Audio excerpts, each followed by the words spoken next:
এবার এটা অনেক কিছুই সব বদলের কথা আমাদেরও মাথায় আছে। আচ্ছা, আমি নমস্কার, স্নেহা ব্যানার্জি। প্রথমে তো সবাইকে ধন্যবাদ জানাবো ধ্রুপদা দিকেও। তো এখানে সবাই সব কথাই বলেছে। আমি নিজেও একজন শিল্পী, নিজেও শিখছি। আর ধ্রুপদার সাথে আমি যুক্ত ছিলাম সেই তোমার যখন নাটকটা একটা নৃত্যে আমি ছিলাম। তো আমি এইটাই বলবো যে আমার তো ভালো লেগেছে। ভুল ত্রুটি মানুষ মাত্র হতে পারে, কারণ আমরা শিল্পী। এটা প্রথম চেষ্টা। মানে আশা করবো ধ্রুপদা তোমার কাছ থেকে আরো আরো ভালো। এমনিতে তুমি এক্সেলেন্ট এক্সেলেন্ট আর double plus double plus double plus. তো এই জন্য একটা ক্ল্যাপ হয়ে যায় ধ্রুপদা ফুল এন্টার টিমের জন্য। খুব ভালো আছে।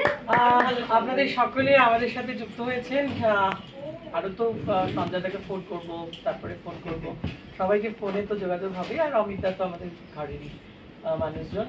থ্যাংক ইউ সো মাচ আজকে আসার জন্য। আমরা শেষ বছর তো করতে পারলাম প্রথম শো, দ্বিতীয় তৃতীয় সমস্ত শোর আপডেট আমরা ফেসবুকে দিয়ে দেবো। Thank you so much, good night.